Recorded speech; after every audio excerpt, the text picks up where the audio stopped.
வணக்கம். புது புது அர்த்தங்கள் நிகழ்ச்சிக்கு வரவேற்கிறோம். இன்றைய நிகழ்ச்சியில் திமுகவின் திரு மனுஷ்யபுத்திரன் அவர்களும் பதிப்பாளர் திரு பத்ரி சேஷாத்ரி அவர்களும் பங்கேற்கிறாங்க. வணக்கம். சமூக ஊடகங்கள் குடும்ப உறவுகளை பாதிக்கிறது அப்படின்னு ஒரு செய்தி இருக்கு. எப்படி பார்க்குறீங்க இந்த செய்தி? இல்லை, பொதுவாக இந்த சமூக ஊடகங்கள் குடும்ப உறவுகளை பாதிக்கின்றன என்கிற ஒரு விவாதம் கடந்த சில வருடங்களாக எப்பொழுது சமூக ஊடகங்கள் வலிமை பெற ஆரம்பித்துள்ளதோ அப்போதிருந்தே நடந்து கொண்டிருக்கிறது. இதில் ஒரு பாதி உண்மை, இன்னொரு பாதி மிகைப்படுத்தப்பட்டவை என்று நான் நினைக்கிறேன். என்றால் சமூகத்தில் என்ன விதமான குற்றங்கள் நடந்தாலும் ஃபேஸ்புக் காரணமாக கள்ளக்காதல் அல்லது ஃபேஸ்புக் காரணமாக கொலை நடந்தது, ஃபேஸ்புக் காரணமாக கொலையாளிக்கும் கொலை செய்யப்பட்டவருக்கும் சம்பந்தம் ஏற்பட்டது என்றெல்லாம் அதன் மீதான ஒரு எதிர்மறை பிம்பத்தை தொடர்ந்து ஏற்படுத்த ஊடகங்களும் பல்வேறு சமூகத்தில் முக்கியமான ஒரு நிலைகளில் இருப்பவர்களும் கூட அத்தகைய கருத்துக்களை வெளிப்படுத்துகிறார்கள். முதல் விஷயம், நாம் ஒரு சமூக மாற்றம் நடக்கிற போது வெறுமனே ஊடகங்கள் மட்டும் இங்கு வருவது கிடையாது. பொருளாதார மாற்றங்கள் நடக்கின்றன, கல்வியில் மாற்றங்கள் நடக்கின்றன, பண்பாட்டு ரீதியான மாற்றங்கள் நடக்கின்றன. இப்படி பல்வேறு காரணங்கள் காரணமாக உறவுகளில் சிக்கல்கள் ஏற்படுகின்றன. அது விவாகரத்துகள் அதிகரிக்கிற விஷயமாக இருக்கலாம், குடும்ப உறவுகளில் ஏற்படக்கூடிய விஷயங்கள் இருக்கலாம், பாலியல் சார்ந்த பிரச்சனைகளாக இருக்கலாம். இந்த மாற்றங்கள் என்ன என்பதை பற்றி நாம் யோசிக்காமலேயே நீங்கள் ஃபேஸ்புக்னால் இந்த குற்றம் நடக்குது, இந்த சமூகத்தில் இந்த குற்றம் நடக்குதுன்னு நம்ம உடனடியாக ஒரு முடிவுக்கு வருவது இது மட்டும் காரணம் அப்படின்னு இல்லை. அதாவது நீங்க உதாரணமாக சுவாதி கொலை வழக்கு எடுத்துக்கொண்டால் திடீரென ஃபேஸ்புக் என்கிற ஒரு விஷயம் சம்பந்தம் இல்லாமல் அது திரும்ப திரும்ப அதற்குள் அடிபடுகிறது. பல விஷயங்களில் இது நடக்கிறது. அதாவது எல்லோருமே சமூக வலைத்தளங்களுக்குள் பெரும்பாலானோர் இருக்கிறார்கள். ஆனால் அதன் மீதான ஒரு ஒவ்வாமை சமூகத்தில் ஏற்படுத்த யார் முயற்சிக்கிறார்கள் என்று சொன்னால் கால மாற்றத்தை புரிந்து கொள்ள விரும்பாதவர்கள் இதை ஏற்படுத்துகிறார்கள். அல்லது அந்த பிரச்சனையினுடைய பல்வேறு தன்மைகளை பற்றி, உதாரணமாக சமூகத்தில் என்ன நடந்தாலும் அதற்கு காரணம் சினிமா தான் என்று சிலர் சொல்வதை நாம் கேட்டிருக்கிறோம். ஆனால் பிரச்சனை அடியாளத்தில் வேறு விதமாக இருக்கிறது, அந்த மாற்றங்கள் வேறு விதமாக இருக்கின்றன. இந்த சமூக வலைத்தளங்கள் எல்லாம் வருவதற்கு முன்னால் இது போன்ற குற்றங்களே சமூகத்தில் நடக்கவில்லையா? ஆனால் சமூக வலைத்தளங்களால் சில அதிகப்படுகிற அல்லது ஒரு புதுவிதமான சில குற்றங்கள் சமூகத்தில் உருவாகின்றன. குற்றம் என்று கூட சொல்ல மாட்டேன், சிக்கல்கள் உருவாகின்றன என்பது உண்மை. உதாரணமாக இந்த ஃபேஸ்புக் அடிக்ஷன் அல்லது சமூக வலைத்தளங்கள் அடிக்ஷன் என்பது சிலருக்கு ஒரு பெரிய பிரச்சனையாக இருக்கிறது. நீங்க இதை எப்படி பார்க்குறீங்க? இந்த புது கருவிகள், புது தொழில்நுட்பம் அவை அறிமுகப்படுத்தப்பட்டவுடன் அது அதை பயன்படுத்துபவர்களுடைய வாழ்க்கையில் சில மாற்றங்கள் ஏற்படுது. இப்போ செல்பேசி வருவதற்கு முன்னால் நம்ம செல்பேசியில் நேரமே செலவழிக்கலை, தொலைக்காட்சி நெடுந்தொடர்கள் வருவதற்கு முன்னால் நம்ம அங்கே நேரத்தை செலவழிக்கல, அது வேற எங்கேயோ செலவு செய்துக்கிட்டு இருந்தோம். அங்கேயும் ஏதோ பிரச்சனைகள் இருந்திருக்கும். இது வந்த உடனே இது கூர்மை அடைய வைக்குது, இது சார்ந்த நம்முடைய நேரத்தையும் அதிலிருந்து வரக்கூடிய சில பிரச்சனைகளையும். இதை social media impacting family relationship அப்படின்னு ஒரு பெரிய அளவுக்கு அதை சொல்லணுமான்னு தெரியல. ஆனால் நிச்சயமாக இது இந்த குடும்ப உறவுகளை பிரிப்பதுங்கிறத தாண்டி நம்முடைய நேரத்தை நம்ம எப்படி செலவழிக்கிறோம், யாருடன் செலவழிக்கிறோம், எந்த மாதிரி உறவாடுகிறோங்கிறதெல்லாம் நிச்சயமாக மாற்றத்தை கொண்டு வந்திருக்கு. அதில் நிறைய பாசிட்டிவ் மாற்றங்களும் இருக்குது, கூடவே அதுக்கான நெகட்டிவ் மாற்றங்களும் இருக்குது. பிரச்சனைகளுக்கு நிறைய காரணங்கள் இருக்குது, பொருளாதார காரணங்கள், கலாச்சார மாற்றங்கள், நிறைய காரணங்கள் இருக்குது. ஆனால் இதை மிகைப்படுத்துபவர்கள் இந்த மாற்றங்களை உள்வாங்கி கொள்ளாதவர்கள் அப்படின்னு ஒரு விஷயம் சொல்கிறார். அதை நீங்கள் எப்படி பார்க்குறீங்க? அது பார்க்கலையும் நம்ம ஏற்றுக்கிட்டு தான் ஆகணும். ஏன்னா நமக்கு விரைவில் இந்த இன்ஸ்டன்ட் நூடுல்ஸ் மாதிரி உடனடியாக ஒரு பதில் சொல்ல வேண்டியிருக்கு. அப்போ ஒரு பேர் இங்கே பாருங்களேன், அது எங்கேயோ தாண்டி போய் சோஷியல் மீடியாங்கிறது போக இந்த கட்டுரைக்குள்ளே இருக்கிறது பார்த்தீங்கன்னா ஃபேஸ்புக் அப்படின்னு நின்று போயிருது. இன்னும் கொஞ்ச நாள் கழிச்சு பார்த்தீங்கன்னா வாட்ஸ்அப் அப்படின்னு போட்டுருவாங்க. ஏன்னா அந்த ஃபேஸ்புக்கை விட வாட்ஸ்அப் இன்னும் வலிமையானதாக. இதே செய்தியை இன்னும் ஒரு 3 வருடம் கழிச்சு நம்ம பார்ப்போம். அப்போ இந்த இதுக்கு வேற 2 உதாரணங்கள், 2 பேர் இருப்பாங்க. ஆனா அந்த இடத்துல வாட்ஸ்அப் அப்படின்னு இருக்கும். அப்ப ஏதோ ஒன்று விரைவில் அது குவிக் காரணம் அப்படிங்கிற மாதிரி அதை காண்பித்து விடுவதற்கான ஒன்றாக இருக்கு. அதனால இதுல பிரச்சனையே இல்லை என்றெல்லாம் இல்லை. மனுஷபுத்திரன் சொல்வது போல பிரச்சனை என்பது இன்னும் ஆழமானது. ஒரு மனிதர் தன்னுடைய நிஜ வாழ்க்கையில், அந்த வர்ச்சுவல் லைஃப்க்கு போகிறதுக்கு முன்னாடி இருக்கக்கூடிய நிஜ வாழ்க்கையில் இருக்கக்கூடிய பிரச்சனைகளுக்கான விடையை கண்டுபிடிக்க தெரியாமல் அவர் வேற எங்கேயோ போறார். இந்த எதுவுமே இல்லைன்னா அவர் வீட்டை விட்டு வெளில கிளம்பி எங்கேயோ உட்காந்து யாரோடையோ பேசிட்டு இருந்திருப்பார். இப்ப இது வந்ததுனால அறையை சாத்திக்கிட்டு இதோட பேச ஆரம்பிக்கிறார். 60% விவாகரத்து வழக்குகள் பெண்களால நீதிமன்றங்களில் தாக்கல் செய்யப்படுகிறது. அதில் 20% கிட்டத்தட்ட 1/3 வந்து ஃபேஸ்புக் தான் காரணம் அந்த விவாகரத்துக்கு அப்படின்னு சொல்கிறாங்க. இல்லை 2 செய்தி ஏன் அதிகமாக பெண்கள் விவாகரத்து வழக்கு தொடுக்கிறாங்கன்னு அதில் ஃபேஸ்புக்கை ஏன் அவங்க வந்து முக்கியமான காரணமாகவும் சொல்கிறாங்க அப்படி? இல்லை, அதாவது நீங்கள் வந்து இப்போ ஒரு கணவருக்கோ அல்லது மனைவிக்கோ ஒரு எக்ஸ்ட்ரா மேரிட்டல் ரிலேஷன்ஷிப் இருக்குது, இல்லை பிஹேவியரல் சேஞ்சஸ் இருக்குன்னா அதுக்கு வந்து பார்த்திங்கன்னா இதற்கு முன்னாடி வந்து அது வெளிப்படுற விதங்கள் வந்து வேறு வேறையாக இருந்திருக்கு. இன்றைக்கி அது ஃபேஸ்புக் வழியாக ஒருத்தர் கண்டுகொள்கிறாங்க, அது விவாகரத்திற்கு இட்டு செல்லுதுங்கிறது தான் விஷயமே ஒழிய ஃபேஸ்புக்குனாலேயே விவாகரத்து ஏற்படுதுன்னு நம்ம சொல்ல முடியாது. வெளிப்படுகிற ஊடகமாக இது இருக்கிறது, அதுதான் விஷயம். ஆனால் இது பெரும்பாலும் பெண்களை மையமாக வைத்து இந்த சமூக வலைத்தளங்கள் தொடர்பான ஒரு விவாதங்கள் நிறைய நடக்கிறத பார்க்குறோம். பெண்கள் சமூக வலைத்தளங்களில் ரொம்ப பாதுகாப்பாக இருக்கணும், புகைப்படம் போடக்கூடாது, யார்கிட்டையும் அந்நியர்கள்ட்ட பேசக்கூடாது, இப்படியெல்லாம் நிறைய விஷயங்கள். அப்படிப்பட்ட பாதுகாப்பு அறிவுறுத்தல்கள் பெரும்பாலும் ஆண்களுக்கு கொடுக்கப்படுவதில்லை. இது ஏன் நடக்கிறது என்பதை பற்றி நாம் கொஞ்சம் ஆழமாக யோசிக்க வேண்டும். ஏனென்றால் நீங்கள் ஒரு சமூகத்தில் ஒரு பகுதியினரை மிக அதிகமான அளவிற்கு நீங்கள் ஒரு கலாச்சார ரீதியாக உணர்வு ரீதியாக ஒரு ரெஸ்ட்ரிக்டட் ஸ்பேஸில் நீங்கள் வச்சுருந்தீங்கன்னா டெக்னாலஜி ஒரு லெவலில் அதை ஓப்பன் பண்ணுறப்போ வந்து அவங்க வந்து முழுமையாக அதற்குள்ளே வரத்தான் செய்வாங்க. ஏன்னா இதுவரைக்கும் மனிதகுல வரலாற்றிலேயே பெண்களுக்கு கிடைக்காத ஒரு வெளிப்பாட்டு சுதந்திரம் அல்லது ஒரு கம்யூனிகேஷனுக்கான ஒரு சுதந்திரம் என்பது முதலாக சமூக வலைத்தளங்கள் மூலமாக அவர்களுக்கு கிடைக்கிறது. இதை நான் வந்து பார்த்தீங்கன்னா இதுவரைக்கும் நடந்த மிகப்பெரிய புரட்சிகளிலெல்லாம் மிகப்பெரிய புரட்சியாக நான் நினைக்கிறேன். அப்படி பார்க்கிற போது அதில் சில குழப்பங்கள் ஏற்படுவது தவிர்க்க முடியாது. இதற்குள்ளாக பெண்கள் எப்படி தங்களை வலிமைப்படுத்திக் கொள்வது, எப்படி ஒரு பிரஜையுடன் செயல்படுவது, இதெல்லாம் நம் முன்னால் இருக்கக்கூடிய சவால்கள். ஆனால் உடனடியாக பெண்கள் ஃபேஸ்புக் யூஸ் பண்ணாலே அது அவங்களுக்கு ஆபத்து, இல்லைன்னா அவங்களை ஒரு இம்மாராலிட்டியோட அது கொண்டு போய் விட்டுரும் அப்படிங்கிற ப்ரொபகேண்டா தொடர்ந்து டைரக்டாவோ இன்டைரக்டாவோ தொடர்ந்து முன்னெடுக்கப்படுது. இப்போ இதில் ஒரு விஷயம் பாருங்க, நீங்கள் இதுவரைக்கும் நம்முடைய பெண்களினுடைய பாலியல் சார்ந்த விருப்பு வெறுப்புகளை சுதந்திரமாக பேசுவதற்கு அல்லது தான் புழங்குகிற வட்டத்தை தவிர வெளியே இருக்க ஒருவரிடம் பகிர்ந்து கொள்வதற்கு நம்முடைய கலாச்சார வழி ஏதாவது ஒரு அனுமதியை கொடுத்திருக்கிறதா? எதுவுமே இல்லை. ஆனால் இந்த தொழில்நுட்பம் அதை திறந்து விடுகிறது. அப்படி இருக்கிற போது அதில் நிறைய பெண்கள் பங்கேற்கத்தான் செய்வார்கள், அதில் சில பிரச்சனைகள் ஏற்படத்தான் செய்யும். இதை சமூக ரீதியாக பண்பாட்டு ரீதியாக நாம் எப்படி ஒரு ரெஸ்ட்ரிக்டட் ஸ்பேஸில் இதுவரைக்கும் இருந்திருக்கோங்கிறதோட தொடர்பு படுத்தி தான் இதை பார்க்கணும்.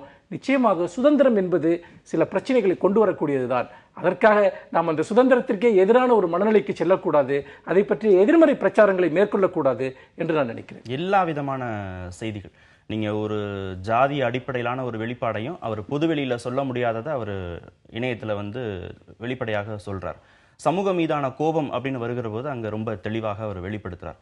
பாலியல் வக்கிரங்கள் சார்ந்த விஷயங்களையும் அவர் வந்து பொதுவெளியில் சொல்ல முடியாது, ஆனால் அவர் வந்து ரொம்ப வெளிப்படையாக அந்த இணையதளங்களில் அவரால் பேச முடியுது. இப்படி தனி மனிதர்கள் வந்து ஒரு பொதுவெளியில் ஒரு முகமாகவும் இன்னொரு பர்சனாலிட்டியாக அங்கேயும் செயல்படுறாங்க. ஆனால் அதை சுதந்திரம் அப்படின்னு எடுத்துக்கிறதா இல்லை அது பிரச்சனைக்குரியதாக பார்க்க வேண்டியதாக இருக்கிறதா? இல்லை, சில சமயங்கள் இதோடைய நல்ல பாயிண்ட்டை பார்த்துப்போம். இந்த கத்தார்சிஸ்ன்னு சொல்லுவாங்க. எங்கேயுமே வெளியில் சொல்ல முடியாமல் அந்த பாட்டில் பண்ணி உள்ளே வச்சு அழுத்திக்கிட்டே இருக்கும் பொழுது ஒருவருக்கு ஏற்படக்கூடிய ஒரு மன நோய் வருது இல்லையா, அதிலிருந்து இது ஒரு மாற்றத்தை கொடுக்குது. அட்லீஸ்ட் நீங்கள் போய் இங்கே ஒரு இந்த அவுட்ரேஜ்னு சொல்கிறோம் எடுத்து அது உங்களுக்கு தெருவில் இருக்கிற குப்பையாக இருக்கட்டும், நீங்கள் பார்த்த படம் உங்களுக்கு பிடிக்காததாக இருக்கட்டும், இல்லை ஒரு தலைவர் மீது இருக்கக்கூடிய வெறுப்பாக இருக்கட்டும், அதை அங்கே கொட்டிட முடியுது. அதுக்கப்புறம் 4 பேர் அது கீழே கூட வந்து சூப்பர்டா மச்சான் அடிச்சு சாத்திட்டடா அப்படின்னு உடனே இவருக்கு வந்து உடைய நெஞ்ச நிமிர்த்திக்க முடியுது. அட்லீஸ்ட் அதுக்கான ஒரு வடிகால் கிடைக்குது இல்லையா? ஒருவேளை அந்த சமூகத்தில் அதை காட்டினான்னா அதனுடைய வீரியம் வேற மாதிரி இருக்கும். அங்க காமிக்காம சமூகத்திலேயே அவர் காட்டலாம். ஏதோ ஒரு பயத்தினால பண்ணாம இருந்தவர் இங்க வந்து ஏதர் அனானிமிட்டியாலேயோ அல்லது முகம் தெரிந்தே கூட நம்மளை யார் வந்து என்ன ஒன்றும் செஞ்சிட முடியாதுங்கிற ஒரு தைரியத்தினாலேயோ செய்யும் பொழுது ஒருவேளை அவருக்கு வந்து ஒரு மனம் நிம்மதி அடையலாம். அப்போ அவர் வந்து ஒரு தன்னுடைய வாழ்க்கையை அவர் வந்து இவ்வளவு ப்ரெஷர் இல்லாமல் கூட அதை செய்ய முடியும். எவ்வளவோ பேர் வந்து தன்னுடைய பள்ளிக்கூடத்தில் தன்னுடைய ஆசிரியர்களை பற்றின ஒரு கமெண்ட்டை எழுதுறதுக்கான ஒரு இடமாகவோ அனானிமஸா, தன்னுடைய வேலை செய்யக்கூடிய இடத்துல நடக்கக்கூடிய பிரச்சனைகளை பற்றி புலம்பக்கூடிய இடமாகவோ, சிறு கேலிகளோட தன்னுடைய குடும்பத்தை பற்றியோ தன்னுடைய மனைவியை பற்றியோ அல்லது தன்னுடைய கணவரை பற்றியோ எழுதுறதுக்கான ஒரு இடமாகவும் அது அமையுது அப்படிங்கிறத பார்க்கும் பொழுது இது ஒன்றும் அவ்வளவு மோசமாக இதை பார்க்க வேண்டிய தேவையில்லையோ அப்படின்னு எனக்கு தோணுது. ஓகே, இது வந்து இந்த ஆல்டர்னேட் பர்சனாலிட்டிங்கிறது வந்து வடிகால் அப்படின்னு வந்து பார்க்கலாமா? இல்லை ஒருவேளை அவங்க இங்கே இதெல்லாம் பொது வெளியில் இதெல்லாம் வெளிப்படுத்தாமல் அங்கே போய் வெளிப்படுத்துகிறாங்களே, அது ஒரு ஆரோக்கியமான விஷயம்னு பார்க்கலாமா? இல்லை ஒரு மனச்சிதைவு, அதை இங்கேயே அவங்க சரி பண்ணணும், சமூக வலைத்தளங்கள் இன்னும் ஒரு பெரிய பொதுவெளிக்கு போகிற போது அவர்கள் வந்து அங்கே ரொம்ப ஆரோக்கியமான விஷயங்களை அவங்களால செய்ய முடியும் அப்படின்னு பார்க்கலாமா? இல்லை, ஆரோக்கியமான மனிதர்கள் தான் எங்கே இருந்தாலும் ஆரோக்கியமான விஷயங்களை செய்ய முடியும். சமூக வலைத்தளங்கள் இருந்தாலும் சரி, அரசியலில் இருந்தாலும் சரி, வேறு எந்த பொது அமைப்பில் இருந்தாலும் சரி.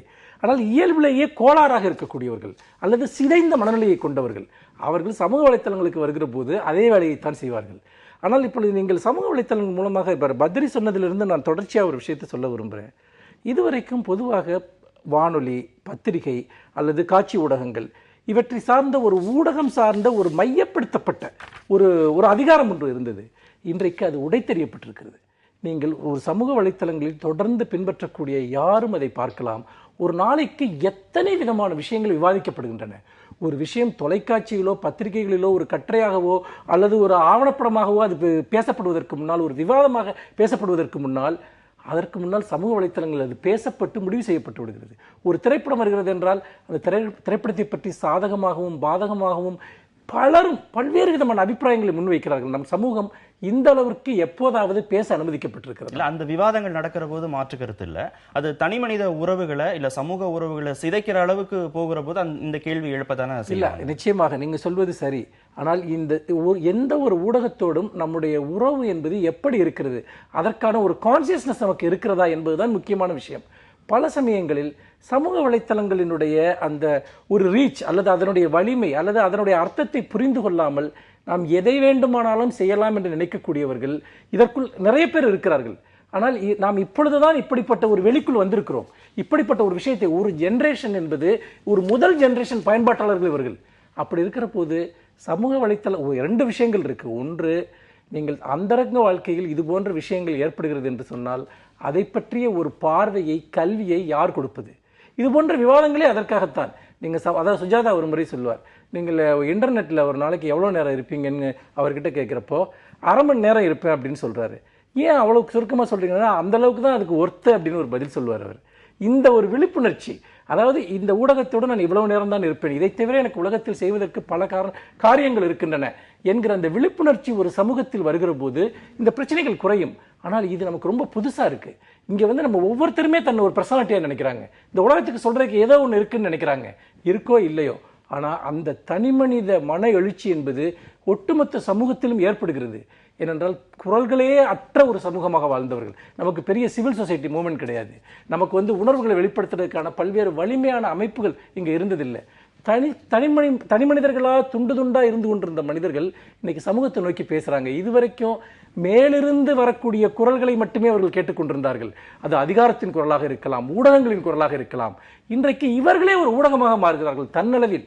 அப்படி இருக்கிற போது இதில் இந்த பாலியல் சார்ந்த சிக்கல்களை மட்டும் நாம் தனியாக எடுத்து பார்த்து அதில் இருக்கக்கூடிய விஷயங்களை பார்த்தால் சமூக ஊடகங்களுக்கு வெளியேயும் இந்த பாலியல் சிக்கல்கள் இருக்கின்றன. இவை வராத காலத்திலும் இவை இருந்திருக்கின்றன.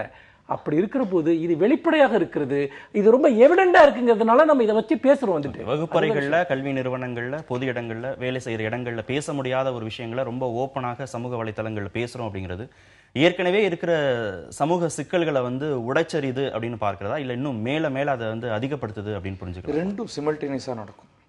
ஒரு பக்கம் அது உடைத்திருந்துக்கிட்டே இருக்கும், இன்னொரு பக்கம் சில சிக்கல்.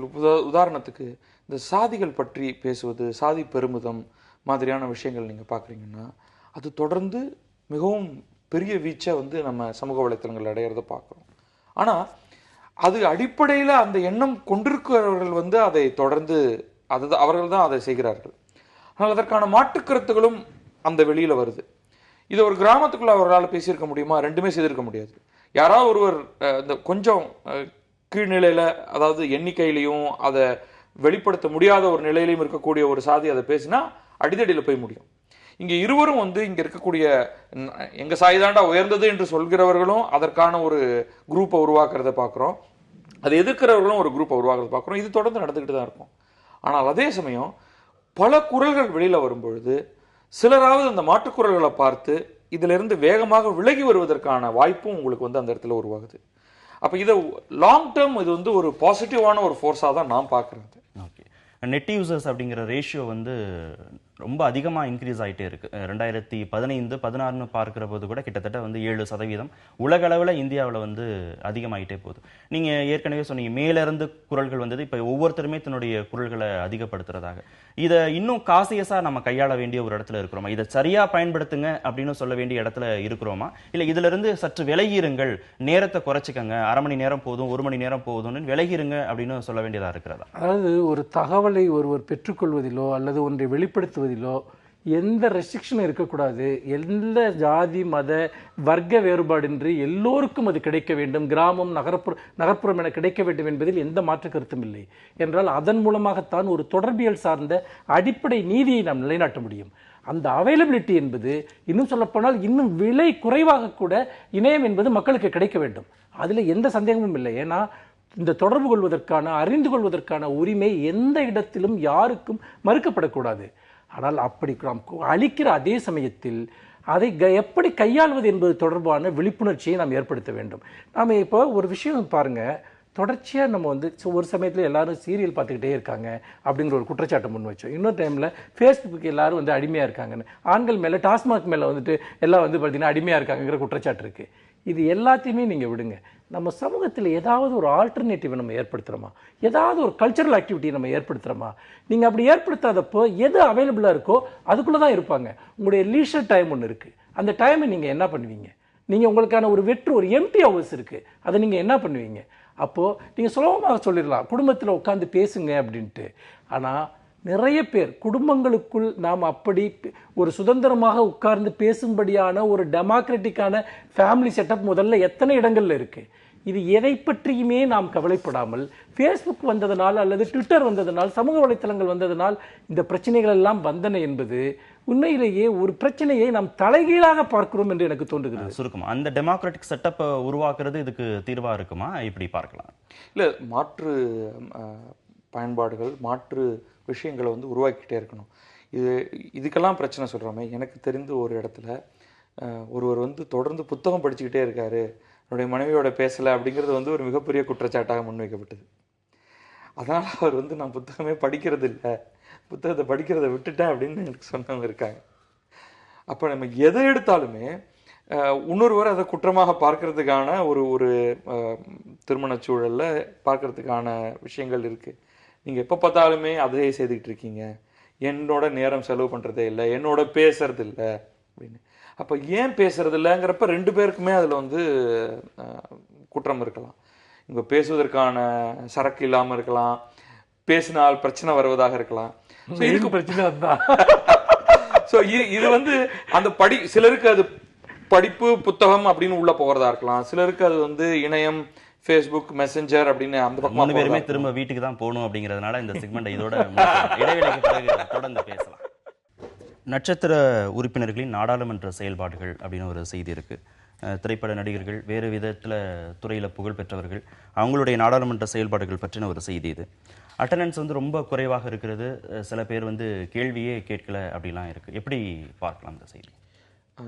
இவர்களை எதற்காக தேர்ந்தெடுக்கிறோம் அப்படிங்கிறது மிகப்பெரிய கேள்வி. இவர்கள் மட்டும் இல்லை, இது நியமன உறுப்பினர்களாக இருந்தாலும் சரி, ராஜ்யசபாவுக்கு போனவங்க அல்லது தேர்தலில் நின்று ஜெயித்து லோக்சபாவுக்கு போனவர்கள்னு யாராக இருந்தாலும் சும்மா அந்த ஸ்டார் வேல்யூக்காக அப்படிங்கிறது வந்து அபத்தமானது. என்றைக்குமே அவர்களுக்கு ஒரு உண்மையிலேயே ஒரு அரசியல் இருக்கா, அவர்களுக்குன்னு ஏதாவது தனியான கருத்து இருக்கா? இது வந்து சச்சின் டெண்டுல்கர் வரை அவர் ஒரு ஸ்போர்ட்ஸ் பற்றி கூட அவர் வந்து ஒன்றும் பேசினதில்லை. இவர்களை ஏன் எடுக்கிறோம்? இந்த மாதிரியான ஒரு கோட்டா என்று ஒன்று தேவையா அப்படின்னு தான் எனக்கு தோணுது. முதல்ல உண்மையிலேயே அவர்களுக்கான ஒரு அரசியல் பேக்ரவுண்டும் அரசியல் பற்றி பேசணும்னு ஒரு குறிப்பிட்ட சமூகத்தை பற்றியோ அல்லது ஒரு துறையை பற்றியோ பங்களிப்பு செய்யணும்னு இருந்திருந்ததுன்னா அவர்கள் வந்து சாதாரணமாகவே அங்கே போய் அதை செய்ய முடியும். அவர்கள் ஒரு கட்சியில் சேர்ந்து உழைத்து போய் செய்ய முடியும். தமிழ்நாட்டில் பல சினிமா நடிகர்கள் அரசியலாக தங்களை ஆக்கிக்கிட்டு போயிருக்காங்க, பங்களிப்பு செய்து அவர்கள்லாம் வந்து முதலமைச்சர்களாக ஆகியிருக்கிறத நம்ம பார்த்துருக்கோம். இது அந்த மாதிரியான கேட்டகரிக்குள்ளேயே இவர்கள் யாருமே வரமாட்டார்கள். சத்ருகன் சின்ஹா போன்றவர்கள் கூட இன்னைக்கு வந்து கட்சியினால ஒதுக்கப்பட்டதுனாலையும் கட்சியோட சண்டை போட்டதுனாலையும் அவர் வந்து பேசவே விடுறதுலையோ என்னவோ தெரியல. பட் இந்த கேட்டகரியை இது ஒரு வேஸ்ட் ஆஃப் ரிசோர்சஸ்னு எனக்கு தோணுது. இந்த நட்சத்திர நாடாளுமன்ற உறுப்பினர்கள் வந்து கட்சிக்கு உதவி செய்யறாங்க, தேர்தலுக்கு பயன்படுறாங்க, தேர்தல் வெற்றிக்கு அவங்க பயன்படுறாங்க, மக்களுக்கு பயன்படுறாங்களா அப்படிங்கிற இந்த கேள்வி இருக்கத்தானே செய்யும். இல்லை, அது ஒரு அடிப்படையான ஒரு கேள்வி. ஏனென்றால் ஒரு அலங்கார பதவிகள் போல இவர்கள் எல்லாம் நாடாளுமன்றத்திற்கு அனுப்புவது என்பது இந்தியா முழுக்க பெரும்பாலான கட்சிகளில் இருக்கிறது. அது தமிழ்நாட்டிலிருந்து போனவர்கள் கூட பலரும் இங்கு திரைப்படங்களிலெல்லாம் மிகப்பெரிய அளவிற்கு உணர்ச்சி வசப்பட்டு பேசினவர்களெல்லாம் எம்பியாக போய் ஒரு முறை கூட ஒரு கேள்வி கூட கேட்டதில்லை என்கிற வரலாறுகள் எல்லாம் நமக்கு இருக்கிறது. ஆனால் இதை நான் கொஞ்சம் வேறு விதமாக பார்க்கிறேன். அது கூட தப்பான புரிதல் தானே. திரைப்படத்தில் அவர் பேசின மாதிரி அங்கே பேசுவார்னு நம்ம இல்லை, எதிர்பார்க்கலாம். ஆனால் அந்த அடிப்படையில் தான் மக்களிடம் அவர்களுக்கு ஒரு செல்வாக்கு உருவாகிறது. அவர்கள் எதையும் எதிர்த்து கேள்வி கேட்கக்கூடியவர்கள், நாடாளுமன்ற உறுப்பினர்கள் மக்கள் தேர்ந்தெடுக்கிறாங்க. அதாவது நியமன உறுப்பினர்கள், மக்களுடைய அபிப்பிராயம் இவர்களை பற்றி எப்படி இருக்குது என்று சொன்னால், சினிமாவிற்கும் அவருடைய பொது வாழ்க்கைக்கும் இடையே மக்கள் அவர்களை பிரித்து பார்ப்பது கிடையாது. எதற்கு சொல்றேன்னா, இதில் இருக்கக்கூடிய அபத்த முரணை நான் சொல்கிறேன். சினிமாவில் வரக்கூடிய அதே கதாநாயகிகளை அப்படியே அவர்கள் பொது வாழ்க்கையிலும் செயல்படுவார்கள் என்று தமிழக மக்கள் தொடர்ந்து நம்பி வந்திருக்கிறார்கள். இந்தியாவின் ஆந்திரா போன்ற இடங்களெல்லாம் கூட அதை நம்பி வந்திருக்கிறார்கள். கட்சியும் மக்கள் மாநிலங்களவைக்கு அனுப்பும் போது அதே தவறு தானே செய்யறாங்க. இல்ல, அதுதான் என்ன விஷயம்னா, இப்ப பத்ரி சொன்ன மாதிரி ஒரு கட்சிக்கு அந்த நபர்கள் தேவைப்படுகிற போது, வெகுசன அரசியலுக்கு தேவைப்படுகிற போது, அவர்களுக்கு நீங்கள் அவர்களை ஒரு தேர்தலில் நிற்க வைத்து அவர்களை வெற்றி பெற வைக்க முடியாது என்கிற சூழலில் இது போன்ற பதவிகளை கொடுப்பது வழக்கமாக இருக்கிறது. ஆனால் என்ன பிரச்சனை அப்படின்னா, இவர்கள் மட்டும்தான், இதுபோல் சினிமா பின்னணியிலிருந்து வந்த இவர்கள் மட்டும்தான் இப்படிப்பட்ட புவர் பெர்ஃபார்மன்ஸ் இதை பண்ணுகிறார்களா? பல சமயங்களில் மிக முக்கியமான கட்சிகளின் பிரதிநிதிகளாக செல்லக்கூடியவர்களே என்ன அந்த மாநிலத்தினுடைய பிரச்சனையை பற்றி பேசுகிறார்கள், அல்லது பொதுவான தேசிய ரீதியான பிரச்சனைகளை பேசுகிறார்கள். எவ்வளவு அபத்தமான உளறல்கள் நாடாளுமன்றத்தில் இன்றைக்கு அரங்கேறி கொண்டிருக்கின்றன. அப்படி உளறுகிறவர்கள் எல்லாம் சினிமாக்காரர்கள் அல்ல, மிக முக்கியமான கட்சிகளிலிருந்து பிரதிநிதிகளாக சென்றவர்கள் எல்லாம் அப்படி வகுப்புவாதத்தை தூண்டக்கூடிய பேச்சுக்கள், அல்லது ஒரு பிரச்சனை என்னவென்று தெரியாமலேயே செய்யக்கூடிய உளறல்கள், இதெல்லாம் பாராளுமன்றத்தில் கட்சி பிரதிநிதிகளாக நேரடி அரசியலிருந்து சென்றவர்களாலும் மேற்கொள்ளப்படுகின்றன. அப்படி இருக்கிற போது ஒட்டுமொத்தமாகவே நாடாளுமன்ற உறுப்பினர்களுடைய தரத்தை உயர்த்துவது என்பது அவர்கள் நடிகர்களாக இருந்தாலும் சரி, இல்லாவிட்டாலும் சரி, எல்லா கட்சிகளுக்கும் ஒரு மிகப்பெரிய ஒரு பொறுப்பு இருக்கிறது என்று நான் நினைக்கிறேன். பிரபலம் இல்லாதவர்களும் இது மாதிரி நடந்துக்கிறாங்க அப்படிங்கிறதுனால இதை நம்ம ஜஸ்டிஃபை பண்ண முடியாது. இல்லை, ஒருவேளை இதை வந்து அவர்களுக்கு கொடுக்கக்கூடிய ஒரு மரியாதையாக பார்க்கலாமா? ஏதோ ஒரு துறையில் அவங்க ஜெயிச்சிருக்கிறாங்க அப்படின்னு பார்க்கணுமா? இல்லை இந்த கட்சிகளோ மக்களோ தேர்ந்தெடுக்கும் போது இன்னும் கொஞ்சம் கூடுதல் கவனம் செலுத்தணும் அப்படின்னு எடுத்துக்கலாம். இவர்கள் அந்த துறைக்கு செய்த பங்களிப்புக்கு அவர்களுக்கு விருதுகள் தரலாம். இல்லை, அது சார்ந்து கலை இலக்கிய மன்றம் அப்படின்னு ஏதாவது ஒவ்வொரு மாநிலத்திலையும் இருக்குது, அதில் நியமன உறுப்பினர் பதவி கொடுத்து ஏதோ நிகழ்ச்சிகளை செய்யுங்க அப்படின்னு சொல்லலாம். ஆனால் இங்கே நீங்கள் மக்களை பிரதிநிதித்துவப்படுத்தி ஒரு இடத்துக்கு போய் ஒரு செயலில் ஒரு லா மேக்கர்ஸ் அப்படின்னு தான் நம்ம உங்களை சொல்கிறோம்.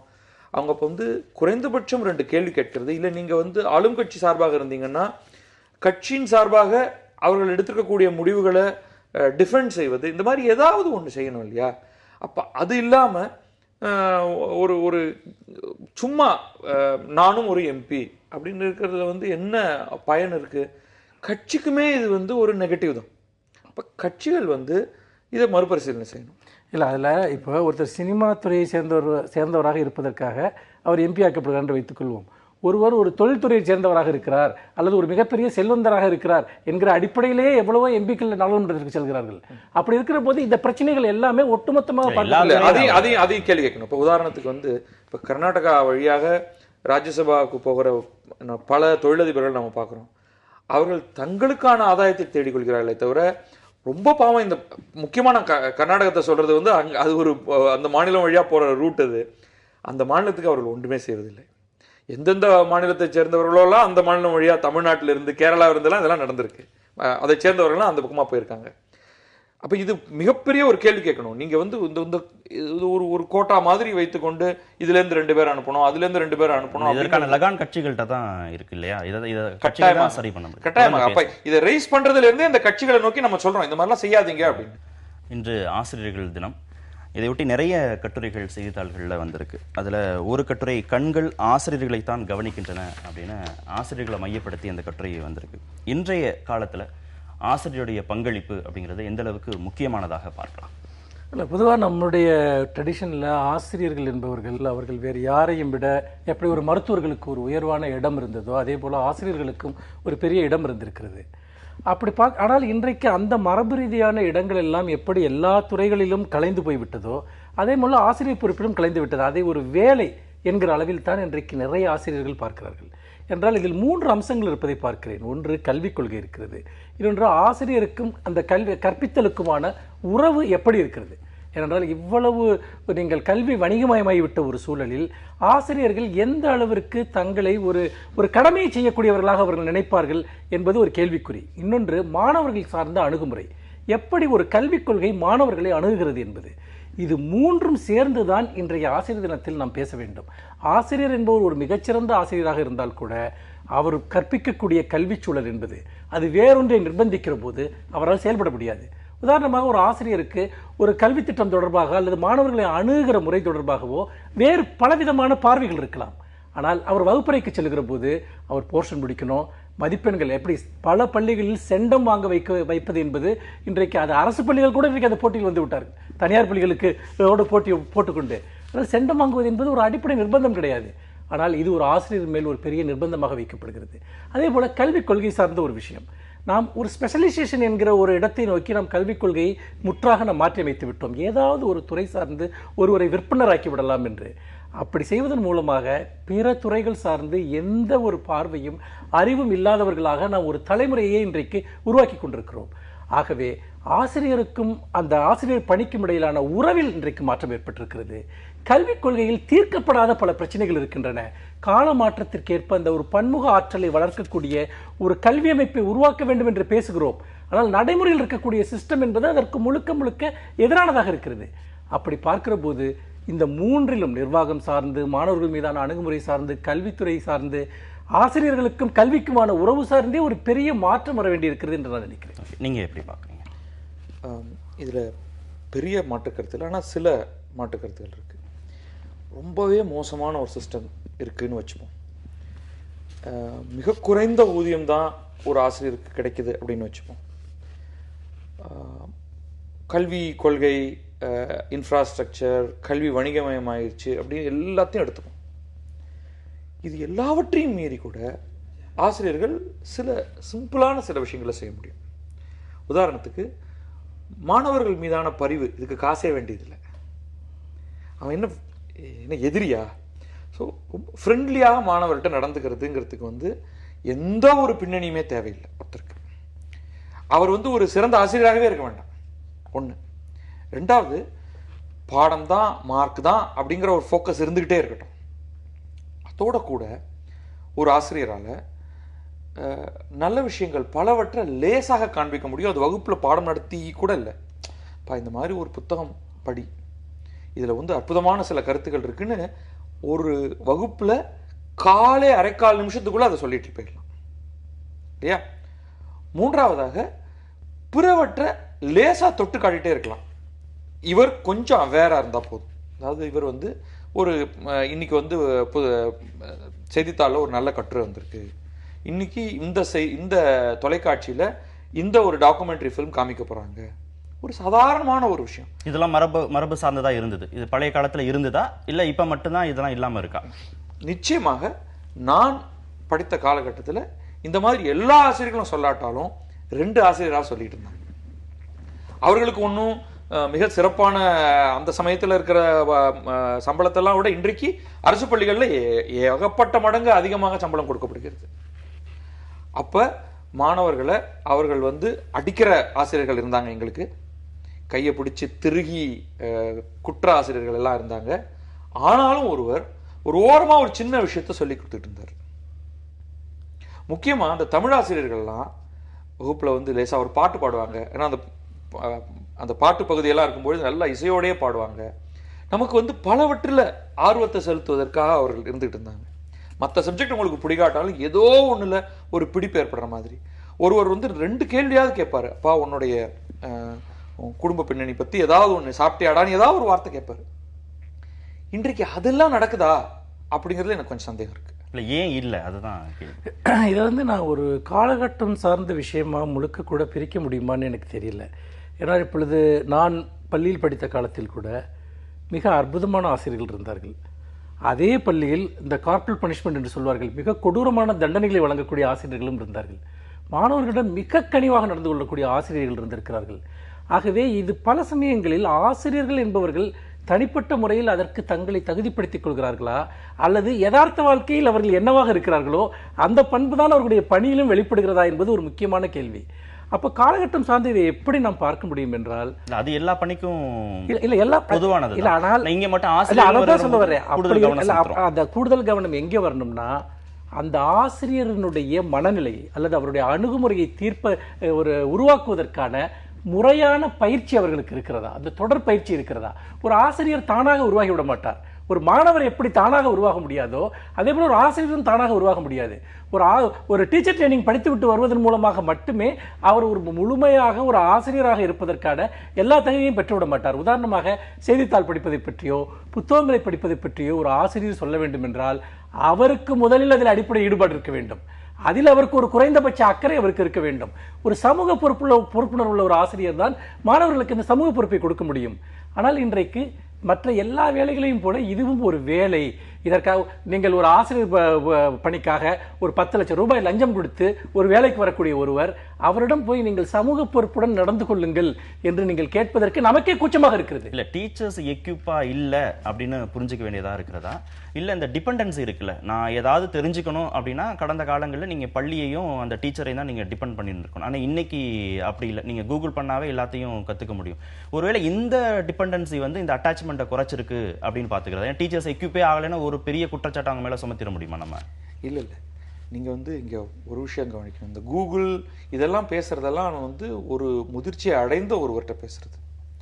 இவங்கெல்லாம் சின்ன குழந்தைகள்கிட்ட போய் நீ பாடமே வேண்டாம், கையில ஒரு மொபைல் டிவைஸ் வச்சுக்கோ அல்லது ஒரு டேப்லெட்டை வச்சுக்கோ, கூகுளை பார்த்துக்கோ அப்படின்னு சொல்லிட முடியுமா? கூகுள்ங்கிறது எந்த விதத்துல ஒரு சொல்யூஷன் ஆகுது? முதல்ல ஒரே ஒரு வித்தியாசம் வந்து, நம்ம பலரோட வாழ்க்கையில ஈடுபட்டு இருக்கோம். ஆனால் இந்த குழந்தை பருவத்துல தனியாக உங்களோட ரிலேஷன்ஷிப் யார்கிட்ட இருக்கு? அப்பா அம்மா குடும்பத்தவர்கள் மற்றும் ஆசிரியர் மட்டும்தான். வேற யாரோடையும் இந்த உறவு கிடையாது. அப்ப இந்த ஆசிரியரோட உறவுங்கிறது வேற. நீங்க ஒரு கடைக்காரரோட உறவு மாதிரி ஆசிரியரோட உறவு வச்சுக்க முடியாது. நீங்க கடைக்கு வந்து ரொம்ப சின்ன ஒரு கான்டாக்ட் பாயிண்ட் தான் இருக்கு. நீங்க ஒரு மிகப்பெரிய டீல்லாம் பண்றீங்கன்னா அது வந்து பிற்பாடு நீங்க வந்து நல்ல வயதானதுக்கு பிறகுதான். ரொம்ப இளமையில ஒரு உங்களுடைய குழந்தை மாதிரி பள்ளிக்கூடத்தில் இருக்கக்கூடிய ஒரு மாணவர், நீங்க எவ்வளவுதான் மோசமானவராக இருந்தாலும், நீங்க வந்து லஞ்சம் கொடுத்து வேலைக்கு வந்திருந்தாலும், முழுக்க முழுக்க கமர்ஷியல் டிரான்சாக்ஷனே வைத்துக் கொள்வோம் கல்வி. அப்ப கூட நீங்க எப்படி நடந்துக்கணும் அந்த மாணவர்கிட்ட? இது முழுக்க முழுக்க ஆசிரியரோட பொறுப்பாகுது. அவர் எப்படிப்பட்ட மோசமானவராக இருந்தாலும் ஒரு நிமிஷம் அதை எல்லாத்தையும் கழட்டி வச்சுட்டு தான் இங்க வந்து உட்கார்ந்தாகணும். நீங்க யாரோட டீல் பண்றீங்க? அவரால் எதிர்த்து ஏதாவது செய்திட முடியுமா? உங்களை கேள்வி கேட்க முடியுமா? உங்களை முழுமையாக நம்பி அங்க உட்கார்றாங்க. என்ன எந்த குழந்தைகளும் இன்னமும் டீச்சர் சென்ட்ரிக்கா தான் இருக்கு ஸ்கூல்ஸ். எப்ப மட்டும் இல்ல, எந்த காலத்திலையும் டீச்சர் சென்ட்ரிக்காக மட்டும்தான் இருக்க முடியுங்க கல்வி. நீங்க ஒரு கட்டம் தாண்டியதற்கு பிறகு சுய அறிவு பெற்று சுயமாக கற்கும் ஒரு பொசிஷனுக்கு வந்ததற்கு பிறகுதான் கூகுளும் புத்தகமும் உங்களுக்கு உதவ போகுது. அதற்கு முன்னாடி வரைக்கும் யாராவது ஒருத்தர் உங்களுக்கு கையை பிடிச்சு உங்களுக்கு நடை பழக கத்து கொடுத்தாகணும். அதுதான் ஆசிரியர். அவரை நீங்க எடுத்துட்டு ஒரு கல்விங்கிற ஒரு கட்டமைப்பை உருவாக்கவே முடியாது. இந்த தகுதி வந்து ஒரு பெற்றோருக்கு இருந்ததுன்னா அவர் வந்து கல்லூரிக்கு பள்ளிக்கும் கல்லூரிக்கும் குழந்தைகள் அனுப்பணுங்கிற அவசியமே கிடையாது. பெற்றோர்களால முடியாத காரணத்தினாலதான் சில பெற்றோர்களால இன்றைக்கு முடியுது. அவர்கள் வந்து கல்விக்கூடத்தை பத்தி கவலையப்படுறது கிடையாது. ஹோம் ஸ்கூலிங் அப்படின்னு வேற பலர் ஆரம்பிச்சிட்டாங்க. அதெல்லாம் எண்ணிக்கையில மிக குறைவு. மற்ற அனைவரும் கல்விக்கூடத்தை நம்பிதான் இருக்காங்க. அந்த நிலை இருக்கா? டீச்சர் சென்ட்ரிக், ஆசிரியரே மையம் அப்படிங்கிற ஒரு சூழல் இன்னைக்கும் இருக்குன்னு பாக்குறீங்களா? இல்ல, ஒரு வகுப்பறை சூழல் என்று வருகிற போது அதில் ஆசிரியர்களுடைய பங்குதான் பிரதானமானது என்பதில் எந்த சந்தேகமும் இல்லை. பல சமயங்களில் மோசமான ஆசிரியர்கள் மாணவர்களிடம் உளவியல் ரீதியாக மிக மோசமான விளைவுகளை எல்லாம் ஏற்படுத்துகிறார்கள். ஆனால் இந்த டீச்சர் சென்ட்ரிக் என்கிற பிரச்சனையை ஆழமாக பார்த்தால், நீங்கள் வீட்டை விட்டு போனால் பள்ளி தான் உங்களுக்கு பெரும்பாலும் இந்த உலகத்தை பற்றி நீங்கள் அறிந்து கொள்வதற்கு கற்றுக்கொள்வதற்கான ஒரு பெரிய ஒரு இடமாக இதுவரைக்கும் இருந்து வந்திருக்கிறது. ஆனால் இன்றைக்கு இந்த தொழில்நுட்ப மாற்றத்தின் காரணமாக சிறுவர்களாக குழந்தைகளாக இருக்கிற போதே நிறைய விஷயங்களோடு அவங்க கனெக்ட் ஆகுறாங்க. அதாவது நீங்கள் ஒரு கார்ட்டூன் படங்களை பார்க்கிறார்கள் அல்லது மொபைலில் பல விஷயங்களை பார்க்குறாங்க. அவர்களுக்கு இந்த பள்ளிச்சூழலுக்கு வெளியே அவர்களை வேறு விதமாக எஜுகேட் பண்ணக்கூடிய, இந்த எஜுகேஷன் என்பதை நான் ஒரு பயிற்றுவித்தல் என்கிற அடிப்படையில் நான் சொல்லவில்லை, அவர்களுடைய மோல்டு செய்யக்கூடிய நிறைய விஷயங்கள் இன்றைக்கு இந்த உலகத்தில் வந்துவிட்டது. அப்படி இருக்கிற போது ஒரு ஆசிரியர்களுடைய கட்டுப்பாடு தான் ஒரு மாணவர்களுடைய உளவியலை முழுமையாக தீர்மானிக்கும் என்கிற இடத்தை நாம் மெதுவாக கடந்து இன்றைக்கு வந்துவிட்டோம். அவர்கள் பல விஷயங்களோடு தொடர்புபடுத்தப்படுகிறார்கள். அப்படி இருக்கிற போது இந்த சிச்சுவேஷனை, இந்த குழந்தைகளுடைய உளவியலை ஒரு ஆசிரியர் எப்படி கையாள வேண்டும் என்று அவருக்கு ஒரு பார்வை இருக்க வேண்டும். அப்படி என்றால் இதை பற்றி எல்லாம் அவருக்கு ஒரு அடிப்படை அறிவு இருக்க வேண்டும். நான் திரும்ப திரும்ப கேள்வி கேட்பது என்பது ஆசிரியர்கள் எப்படி நடந்து கொள்ள வேண்டும் என்பதல்ல, ஆசிரியர்களை எப்படி தகுதிப்படுத்த போகிறோம், காலமாற்றத்திற்கு ஏற்ப அவர்களை எப்படி மாணவர்களை அணுகுவதற்கான மனிதர்களாக உருவாக்கப் போகிறோம்.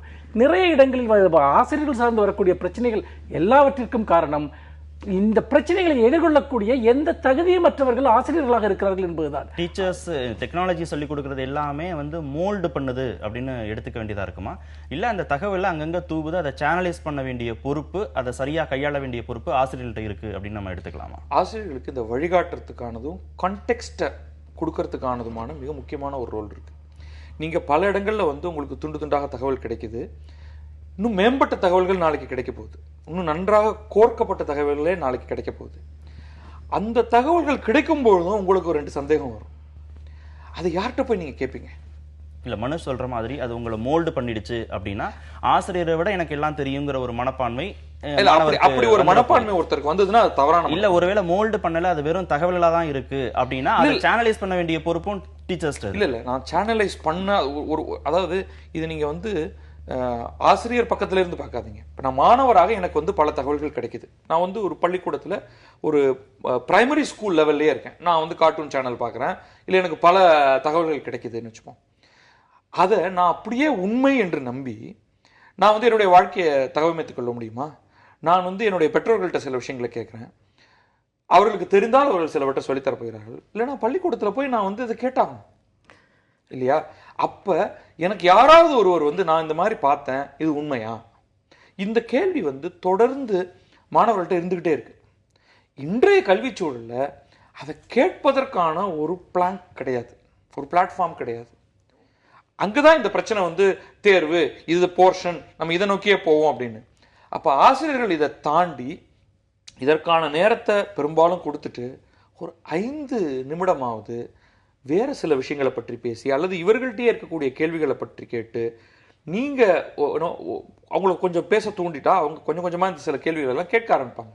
அவர்களுக்கு கிடைக்கக்கூடிய தகவல்களை பத்தி எல்லாம் அவங்க பேச பேச ஏதாவது ஒன்று அங்க ஒரு பாசிட்டிவாக நடக்க ஆரம்பிக்கும். ஏன் அதை வந்து பேச மாட்டேன்றாங்க? அது நீங்க சொல்ற மாதிரி அது கல்வி கொள்கை, தேர்வு, அதுக்கு மாணவர்களை தயார்படுத்தணுங்கிற பிரஷரா, இல்ல இரு தரப்புக்கு இருக்கக்கூடிய தயக்கமா? இல்ல அதாவது வந்து நம்ம ஒரு வகுப்பறையில் நடக்கிற எல்லா விஷயங்களுமே கல்விக் கொள்கையின் அடிப்படையில் மட்டும் நடக்கிறது இல்லை. அதை தாண்டியும் சிறந்த ஆசிரியர்கள் பல விஷயங்களை செய்ய முடியுங்கிறது எனக்கு மாற்று கருத்து இல்லை. இப்போ உதாரணமா நம்ம பாலியல் கல்வி வேணும்னு நம்ம வந்து தொடர்ந்து கேட்கிறோம். ஏன்னா மாணவர்கள் பாலியல் தொடர்பான விஷயங்களை நிறைய இடங்களில் இருந்து அவர்கள் பெற்றுக்கொள்கிறார்கள். அதை பற்றி குழப்பங்கள், பதட்டங்கள் அவர்களுக்கு இருக்கிறது. போய் ஒரு ஆசிரியரிடம் அதை பேசுவதற்கான ஸ்பேஸ் இங்கே இருக்கிறதா? அதை சரியாக கையாளக்கூடிய ஆசிரியர்கள் இங்கே இருக்கிறார்களா?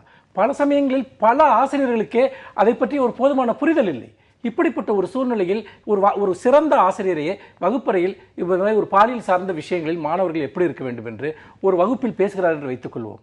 நாளைக்கு கண்டிப்பாக அந்த வகுப்பறையில் பிரச்சனை வரும். யாராவது 2 பேரண்ட்ஸ் வந்து வருவாங்க, இங்கே எங்கள் பிள்ளைங்கள்ட்ட நீங்கள் தேவையான விஷயங்கள், தேவையற்ற விஷயங்களை எல்லாம் நீங்கள் பேசுறீங்களான்ட்டு பிளேம் பண்ணுவாங்க.